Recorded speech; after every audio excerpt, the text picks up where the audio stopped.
అన్నయ్య అన్నయ్య అన్నయ్య కాదు, నిన్ను శిక్షించడానికి వచ్చిన మహారాజు. పోనీలే, అన్నయ్య అని పిలవకూడని అపరాధమే చేసి ఉంటే అలాగే కాని మా వల్ల అమాయకంగా ప్రశాంతంగా బ్రతుకుతున్న ఈ గూడెం వాళ్లకు అశాంతి కలిగించొద్దు. ఈ పచ్చని వనభూముల్లో పచ్చినెత్తురు పారించొద్దు. మమ్మల్ని బంధించి తీసుకెళ్ళండి, ఇష్టం వచ్చిన శిక్ష విధించండి. అమ్మా, ఎంత సాహసం! నాకు ద్రోహం తలపెట్టిన వాడికి వీరమల్లుడు ఆశ్రయం ఇస్తాడా? నాతో ఉన్న స్నేహ బాంధవ్యం పురస్కరించుకుని ఇంత చొరవ తీసుకుంటాడా? సరే, మేమే స్వయంగా బయలుదేరి పెడతాం. ఆ మాట మా నోటనే చెప్పించాలని చూస్తున్నావా వీరమల్ల? సరే, మా చెల్లెల్ని ఒక దుర్మార్గుడు అపహరించాడు. వాళ్ళు నీ నీడలో ఉన్నారని విన్నాం, అవునా? అవును, నేనే నీడ ఇచ్చా. చెట్టు వీడిన పువ్వు ఏ సిగనో చేరక తప్పదుగా రాజా. కావచ్చు, కానీ వాళ్ళు మమ్మల్ని నమ్మించి మోసం చేసిన వాళ్ళు, ప్రేమించి కన్నబిడ్డలా చూస్తున్న మాకే ద్రోహం చేసిన వాళ్ళు. మా అవమానాన్ని నీతిగా భావించి వాళ్ళని మా స్వాధీనం చేస్తావని విశ్వసిస్తున్నాం. చేస్తా, తప్పకుండా స్వాధీనం చేస్తా. కానీ వాళ్ళని నువ్వేం చేయదలుచుకున్నావు రాజా? రాజధర్మం కోసం, వంశ గౌరవం కోసం చట్టరీత్యా శిక్షిస్తాం. అవునులే, నువ్వంతకన్నా ఏం చేయగలవు? ఈ లోకంలో అట్లాంటి వాళ్ళని ఒకప్పుడు దేవుడే కాపాడలేడు. కానీ రాజా, నేను వాళ్ళని రక్షించింది నువ్వు శిక్షించడానికి కాదు. మట్టిలో కలిసిపోయే మనుషులకు మనువులు మర్యాదలు కలకాలం ఉంటాయనుకోవడం పొరపాటు రాజా. ఏదో చిన్నతనమని మన్నించి మందలించి విడిచిపెట్టవలసిన ఈ మామూలు విషయానికి ఇంత దూరం రావాలా? ఇంత బాధపడాలా? అవును వీరమల్ల, చిన్నతనమే. మా వంశీయుల పెద్దతనానికి గొడ్డలి పెట్టుగా మారిన వాళ్ళ చిన్నతనం మా వంశ ప్రతిష్టకు తీరని చిన్నతనమే. చెట్టున పుట్టిన కొయ్య గొడ్డలితో చేరి ఆ చెట్టునే నరకటం సహజమే. వెర్రి రాజా, అంతులేని ఈ సృష్టి పుట్టినప్పుడున్నది ఒకే వంశం, అదే మనుషుల వంశం. అందులో మీ వంశం కన్నా పెద్ద వంశాలు, అంతకన్నా పెద్ద పెద్ద ప్రతిష్టలు పుట్టి గిట్టి మట్టిలో కలిసిపోయాయి. ఇప్పుడు వాళ్ళు లేరు సరికదా, వాళ్ళ పేర్లు కూడా లేవు. రేపు మనముంటామా? మనుషులే లేనప్పుడు ప్రతిష్ట ఏమిటి రాజా? ప్రాణం లేని ప్రతిష్ట కోసం ప్రేమించుకున్న వాళ్ళని విడదీస్తావా? వాళ్ళని అప్పుడు ఇప్పుడు ఎప్పుడూ అలాగే ఉండదు. వీరమల్ల, వేదాంతం కట్టిపెట్టి వాళ్ళని మాకు అప్పగిస్తావా లేదా? బెదిరిస్తున్నావా రాజా? లేదు, మహారాజుగా ఆజ్ఞాపిస్తున్నాను. బాగుంది రాజా నీ వరస. ఇది నా రాజ్యం, దీనికి రాజును నేను. నువ్వు వచ్చినప్పుడు మేము ఇచ్చుకున్నవి కానుకలే గాని కప్పాలు కావు రాజా. మేము తలుచుకుంటే క్షణంలో నీ రాజ్యాన్ని మా వశం చేసుకోగలం. ఆ మాట నువ్వు అంటావని నాకు తెలుసు. కానీ రాజా, అమాయకులైన ఆ జోడును కాపాడలేని రాజునే నేనైతే, స్వార్థమే ఎక్కువగా ఎంచే ప్రజలే నా వాళ్ళైతే నాశనం కావడమే మంచిది. కానీ రాజా, పోలనాడులో ఏరేడు గెలుస్తాడో ఎవడు చూశాడు? వీరమల్ల, సమరాంగణ సింహుడు అనిపించుకున్న ఈ పురుషోత్తమునితో మాట్లాడుతున్నావని తెలుసు. మేటి మగలకు మగడని పెంచుకున్న మీ తాత పురుషోత్తమునితోనే మాట్లాడానన్న సంగతి మరిచిపోకు రాజా. వీరమల్ల, ఆవేశపడకు రాజా. అన్నగా నీవు పడే ఆవేదన నాకు తెలుసు. కానీ కన్న తండ్రిలా చెప్తున్నా, ఎవడు బలవంతుడో వాడే రాజు. నీ బలం నా బలం ఏకమైతే రేపు ఈ పాటికి ఆ తోటమాలని రాజుని చేయలేమా రాజా? రాజమకుటంలో పొదిగినంత మాత్రాన రాయి రత్నం అవుతుందా? రాయికి మొకటం తొడిగినంత మాత్రాన రాజు కాదుగా. వీరమల్ల, నీవెన్ని చెప్పినా మా కులదీపాన్ని ఆ కులహీనుడి చేతిలో పెట్టలేను. జగజ్జేగీయమానమైన మా వంశ ప్రతిష్టా సౌధాన్ని గాఢాంధకారం చెయ్యలేను. చివరిసారిగా అడుగుతున్నాను, ఏమిటి నీ సమాధానం? ఒక్కటే సమాధానం రాజా. ఆమె నీకు చెల్లెలైతే నాకు కూతురు.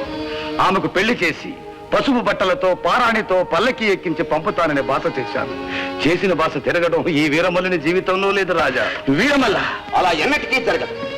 సమరాంగణంలో నిన్ను నిర్జించి మా పంతం మేము చెల్లించుకుంటాం. నీ పంతానికి అంత పరువు ఉంటే అలాగే కానీ రాజా, అలాగే కానీ. ఈ వయసులో కత్తిపట్టి ప్రేమించుకున్న ఇద్దరు పసివాళ్ళ కోసం పురుషోత్తమునితో పోరాడి సత్యాననే గొప్ప నాకే దక్కని. అయితే రణరంగానికి సిద్ధంగా అన్నయ్య అన్నయ్య ఆగండి. అన్నయ్య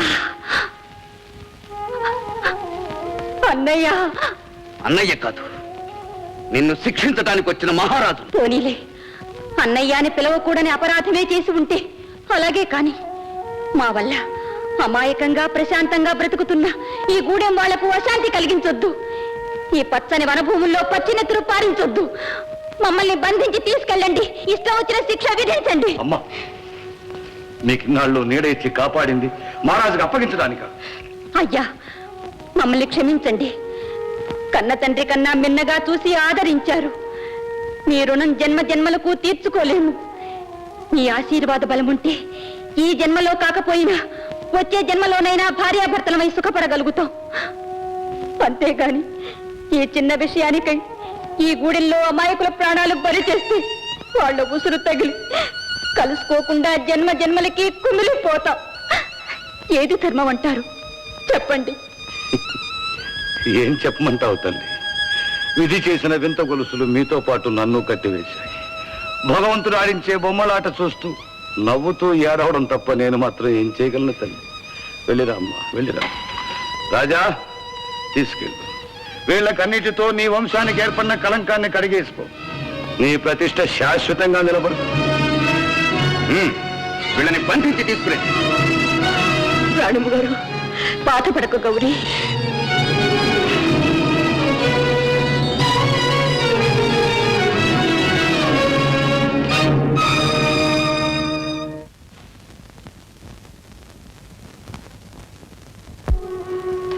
అలా ఏంటనియా?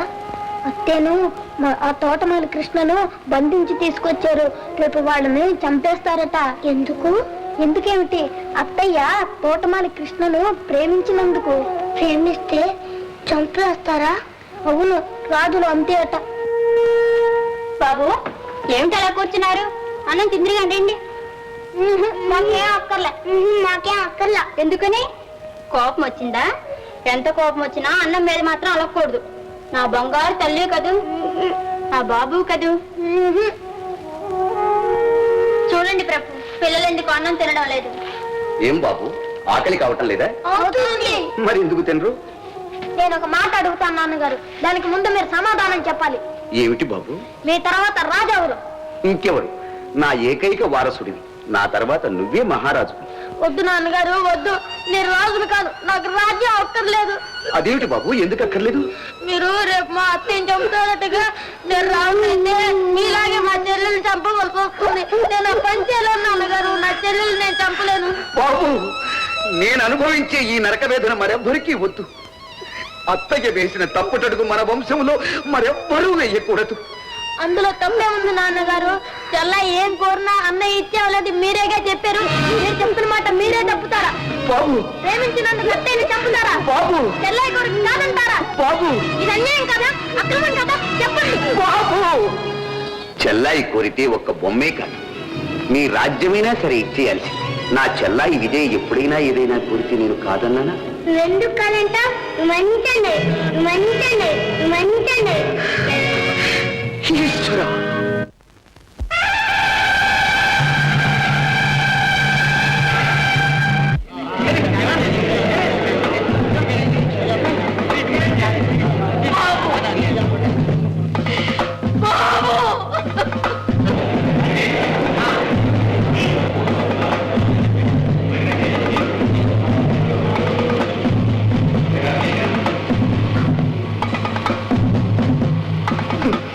ఎందుకు తాత ఏడుస్తున్నావు? లేదమ్మా, ఏడవటం లేదు. ఇట్లాంటి ఘోరాలు నేను చూడకుండా కళ్ళు లేనందుకు సంతోషిస్తున్నానమ్మా. ఝన్ ఝన్ ఝన్ తెలుగు వన్